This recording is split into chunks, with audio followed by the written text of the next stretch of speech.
Hello, I'm from TikTok, where very few people have actual microphones and we just talk into our headphones like this.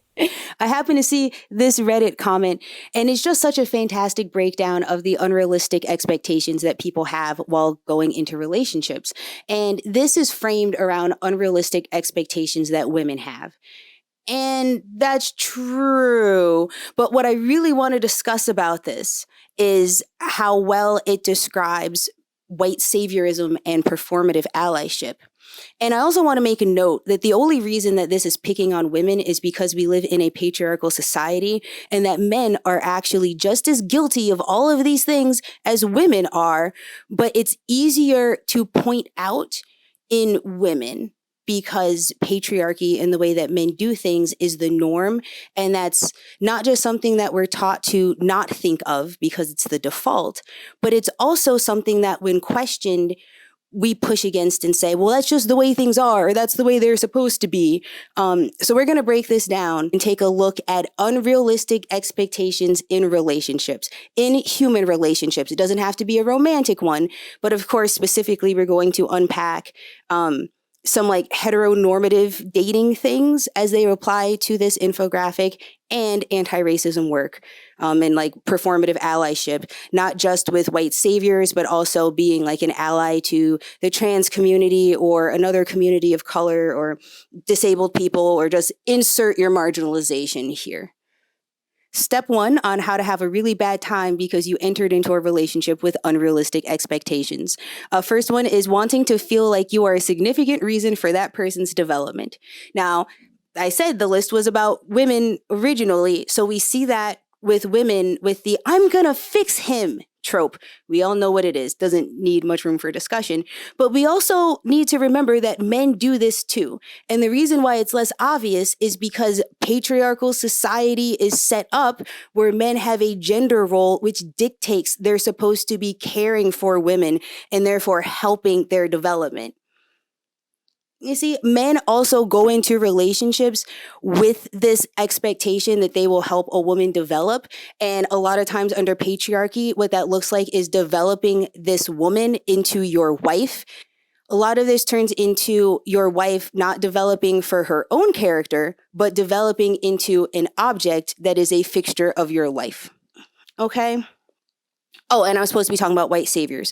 I think that's pretty obvious coming into this relationship, thinking they are a significant reason for your development. That's literally what white saviorism is. It's going to help a Black person because you think that you as a white person have the power to improve their life. Step 2, program to believe that romance should be like a Disney fairy tale. We all know that this is a narrative that lots of women fall into, but it's not like Disney romance is a narrative just for women. Disney is the branded version of that narrative, but the general narrative of romance and how relationships should go, everybody in society is taught that. Everybody is taught the stories about how the guy gets the girl. In Disney, the girl looks like a princess, but in most of our modern media, it looks like the dude who gets the girl that's out of his league. You know what I'm talking about? Like, this is not something that applies just to women, but it's a lot easier to name and shame women for these behaviors because we can point at Disney as a brand. It's a lot harder to name off every single sitcom that uses that trope, every single movie that's ever used that trope. I mean, we can kind of shorten that to what most Adam Sandler movies, I think, use that trope. Of the guy gets the girl. It's the same shit. Either way you spin that narrative about how relationships work, you're going to end up miserable because the girl who wants to be a Disney princess is going to figure out that there is no such thing as happily ever after. And like for the guy who wants to get the girl, in most of these tropes, it's a dude trying to bag a girl that is way out of his league. And in reality, if you approach a relationship like that, you're just going to be an incel who's alone. Okay? Like, I'm sorry, you live in your mom's basement. Kim Kardashian isn't going to want to marry you, dude. I'm sorry. like incels, if y'all spent your time doing actual personal development instead of these incel dating strategies, which are really just tools on how to be a more effective rapist, maybe you could actually get a girl that likes you for you. You just have to stop being such a miserable fucking person. But honestly, the part where you're broken, you live in your parents' basement, that won't stop you from getting pussy. Ask me how I know. Idea that now I'm supposed to be talking about how this relates to human relationships overall, not just romantic ones. So if we look at this idea that being programmed to believe that romance should be like a Disney fairy tale and expand that to just general unreasonable expectations, I think a lot of people go into a social justice work with like a kumbaya style narrative in their head of how things are going to go. And that's just not what it is. Like if you're a white person that's trying to do anti-racism work, you're going to have to learn to make space for Black people's feelings with the traumatic experiences that we have. And then also learn how to unpack your own feelings with traumatic experiences that you have had with white supremacy as a construct, and not hold Black people accountable for those feelings. Like a lot of white people get used to this idea of, well, if I just tell a Black person how bad I feel about being racist and like I atone and repent for all the racist things that I've done and said, then we'll be cool. And like, no, Black people don't want to hear about all the horrible things you did in the past. That's shit you need to go work out in a journal or like in a support group for white people that feel guilty while doing their anti-racism work. Because I don't want to like act like it's easy for anybody. Anti-racism work, fighting against oppression, you know, doing social justice work, it's hard for everybody involved.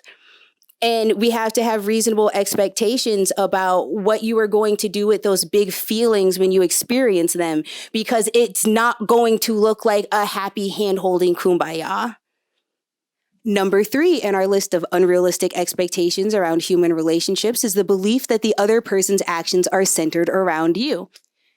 Now, this is one that I think is really unfair to try to pin on women, because men and women, everybody stays refreshing their social media to see if that person has, you know, commented or engaged with you on it.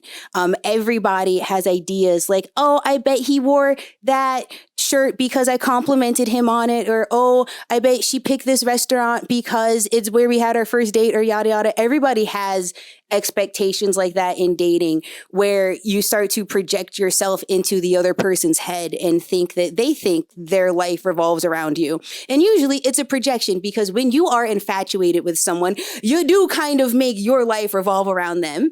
And by some sort of like mental transitive property, you assume that they are also making their life revolve around you.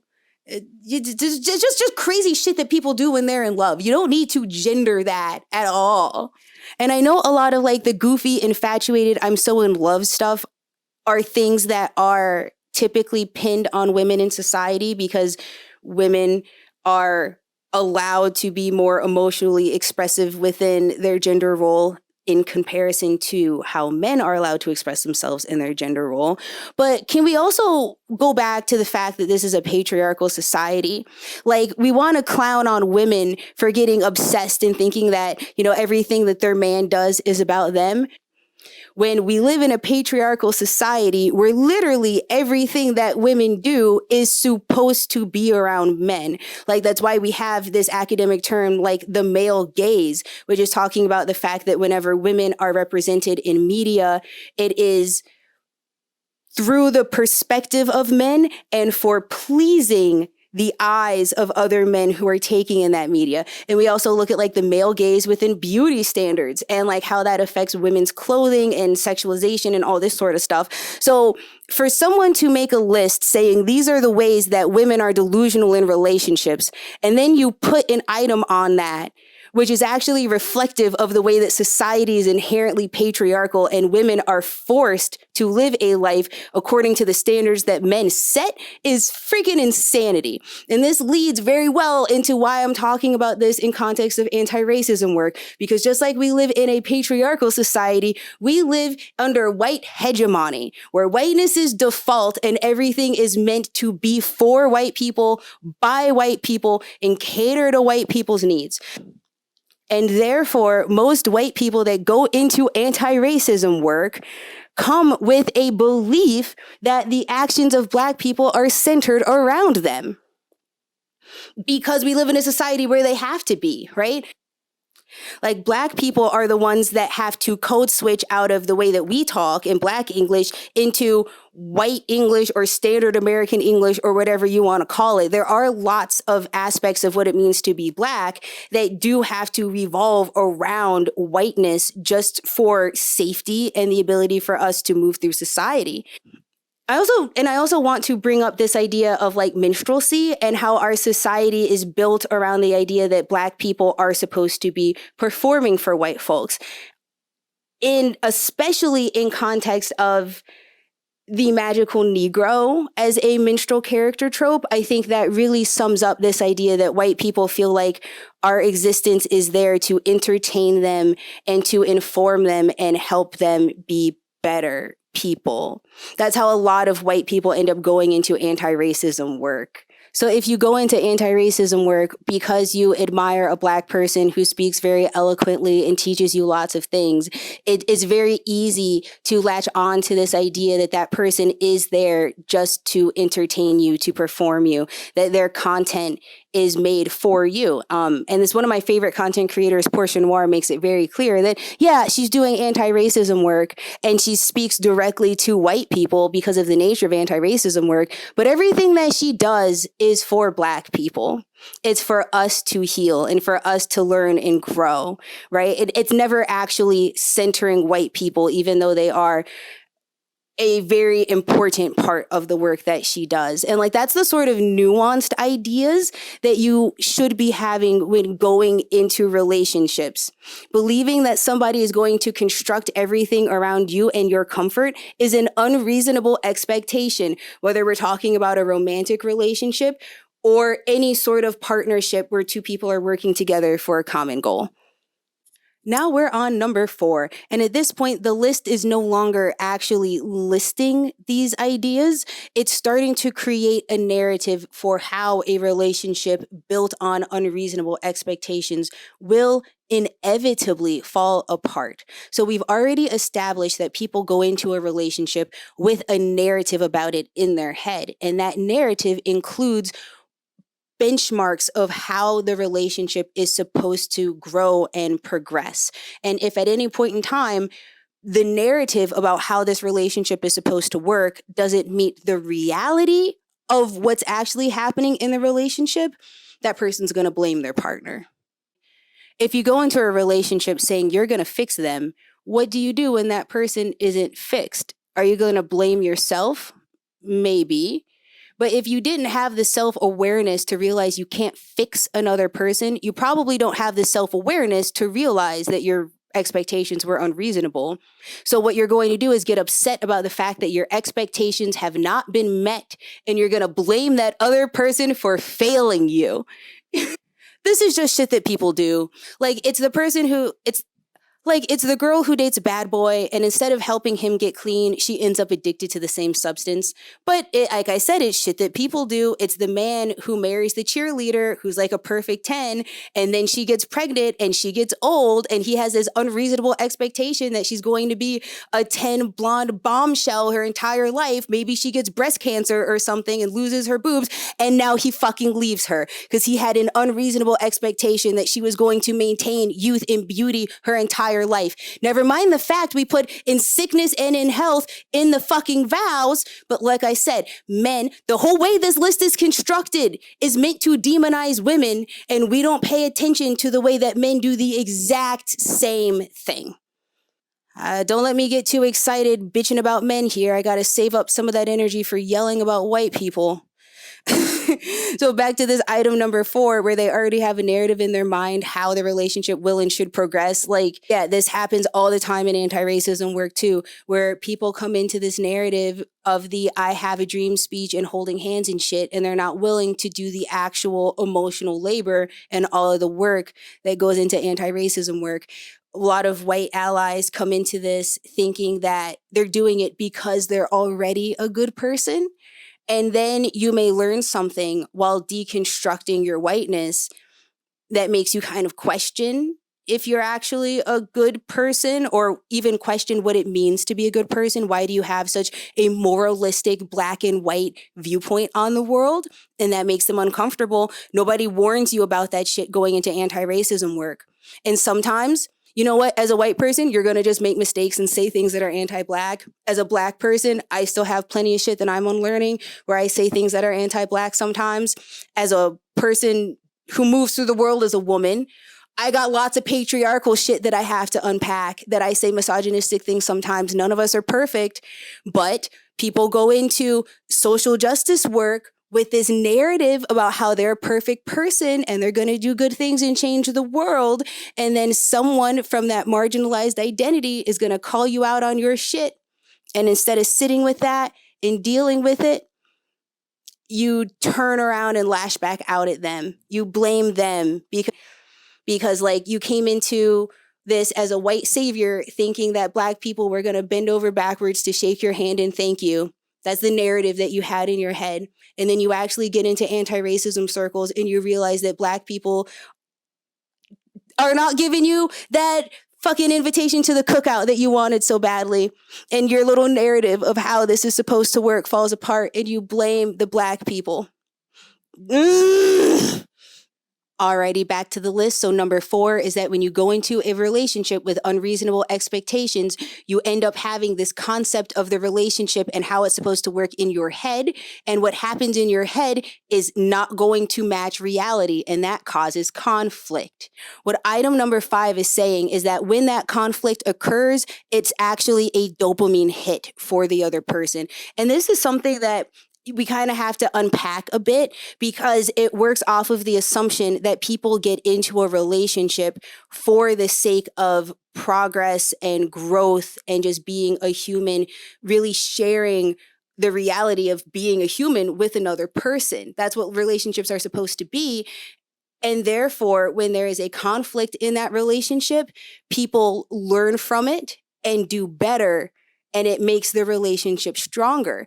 But in these broken relationships that people go into with unrealistic expectations, what you'll often find is that when conflict arises, nobody learns, nobody grows. It was just conflict for the sake of conflict because they like to argue, because they get a dopamine hit, literally, because abusive relationships, toxic relationships can be addictive for the way that they mess with your brain, the same way that like sugar and like drugs do. But yeah, there's some people that they just want the drama. They just want the heat. And in a relationship, like a romantic relationship, that sucks because this is someone who you're supposed to be building your life with. And it feels like all they want to do is watch you suffer because it makes them feel alive for both of you to be suffering together. I don't fucking know. And we see the same thing with anti-racism work, where there are white people, or not even anti-racism work, but any sort of social justice allyship, where there are people who don't actually care about the marginalized person. They just want clout for being a good person that cares about marginalized people. They don't actually care about the marginalized person. They care about their ego and their image looking good. And sometimes it's just people who like just have like a trauma response and like to argue. I swear to God, a lot of like, as much as I love social justice work on the internet, I mean, a lot of it is just human nature. People like conflict, and that some people, I understand that it's human to just enjoy the entertainment that you get from conflict. Like if that wasn't true, the highest grossing movies and video games would not be based on war. As much as we say we hate war, we sure do cosplay it a whole lot, but that's honestly, that's a different discussion. My point here though is that don't try to get your entertainment off of the trauma of marginalized people who are doing the work to try to better improve their situation.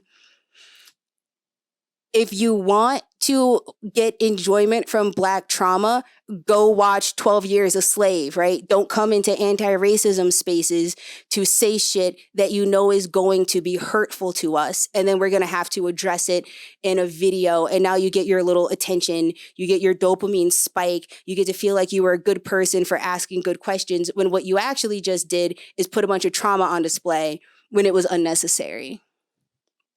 I really want to talk about how brilliant this list is in the way that all of the moving parts interconnect. And I'm going to use anti-racism work and like white saviorism, performative allyship as the specific blueprint for this. Because we are part of American society.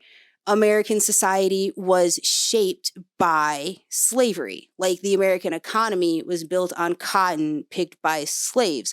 A lot of our media is built around minstrel stereotypes. So earlier in this video, when I said the magical Negro trope, a lot of people probably went, oh, well, I don't know anything about that. And like, there's a reason why when I tell you to picture God as a human, Morgan Freeman pops up in your head, okay? This is stuff that is subtly embedded into all of American culture, okay? So that is how people get programmed with the belief of how an anti-racism based relationship is supposed to go. All of the ideas that you have about Black people are going to be in the back of your brain when you're scrolling on TikTok and you see the platform of somebody like me. You're going to see that, oh, I'm out here talking about racism. And then you go in the comments and you see white people edgy saying, oh, thank you so much for educating me. And now in your head, that little magical Negro thing has popped up. And you already have a bunch of expectations about what this relationship is and how it's supposed to go. I'm automatically been put into a place where I am supposed to serve and entertain and perform for people. When in reality, like I was just a Black person talking about my lived experience as a Black person. And of course, that's going to end up talking about racism. And of course, I'm going to end up saying things that are helpful and educational to white people. But it doesn't mean I was trying to create a relationship where it's my job to educate and perform for people and help them on their journey of anti-racism work. I started out making TikTok content because I was confused and alone, just a person looking for community and answers. And now we fast forward a year and there's 100,000 white people expecting me to teach them about racism. Like, oh, reality is a trip. And when I'm doing all this stuff, I'm just talking about my experience because it makes me feel good. It makes me feel whole and it helps me process the things that I think and feel. I was not trying to be a token for other people to feel like they can help lift me up. They can help me in my development. I wasn't out here looking for a white savior. Y'all decided that I wanted one, and that's the role that you were going to play for me. I think that's a nice segue for wrapping up this video and talking about item number 6, which is you are always to blame if rules 1 through 5 are not met. So in this situation, I am a Black person just existing, and then white people see me and have all these unreasonable expectations of what I'm supposed to do for them and how I'm supposed to treat them. And when those expectations are not met, I am to blame for my own oppression. I swear to freaking God, I wish I was joking. If you don't want to center my white opinion on racism, then as a Black person, you deserve to be oppressed. Many people have actually said that sentence to me in one form or another, more or less directly. Well, if you aren't going to accept the type of allyship that I'm doing, or if you will not listen to what white people have to say about racism, it's your fault for experiencing it. Because if you would just listen to us, we would stop doing it to you. Like, I don't know what the fuck people are thinking with some of the things that they say to me on the internet. And honestly, one time to my face in real life. God, that bitch was awful. And really, y'all, this isn't just about me and my experiences. You can go on any Reddit post or any Twitter thread or TikTok video where a marginalized person is talking about their experiences and they get a little emotional about what they're saying, or they disagree with what a centrist has to say. And the first reply is, well, if you're going to be mean about it, that's why people don't listen to you leftists. They'll go into comment sections of like a trans person who's upset about there being a literal genocide against us and say things like, well, the fact that y'all won't compromise with Republicans is why they're putting a genocide against you. I swear to fucking God, I'm so over centrists and like a certain brand of white liberals who think that we have to take the realities of our abuse, of systemic discrimination, of trauma, of the very real ways that we are hurt as marginalized people. And we're supposed to wrap that up all pretty and nice with a bow to make it palatable to you so that you'll stop fucking murdering us. Kiss my goddamn ass. Like, if you are a white ally or a trans ally, or you consider yourself to be a fence sitter sort of a person, and then you interact with someone from that marginalized identity that you're supposed to be protecting, and you say, I don't like the way you talk to me. I don't like the way you frame that argument. I don't think this is a reasonable thing for people to say. You were never a fucking ally. You never actually cared. Like if a Black person saying Black Lives Matter, fuck racists, is something that offends you, and you call yourself a centrist, and you're going to use something like Black Lives Matter, you think that's a discriminatory phase and that's why you're going to go over to the right, you were never on the left. You were always on the fucking right. Like stop trying to make your need for comfort everybody else's problem. Stop making your need for comfort an excuse for you being bigoted and hateful towards other people. Like I said in the other part of the video in relation to one of these other numbers over here, the work is not comfortable, and you're going to have to learn to sit with that. And of course, this applies to regular relationships, romantic relationships. We all know what it's like to have a partner who blames you for everything when you know it's not your fault. And that concludes this video. Thank you so much for watching. If you enjoyed the nuanced discourse and yada yada, please support me on Patreon. That would be lovely because I would love to do stuff like this full time. I'm also on TikTok for now. I'm also on Instagram, and there's a Facebook that is me, and I run it, but I don't really use it. But I'll try. We'll see. Have a wonderful day.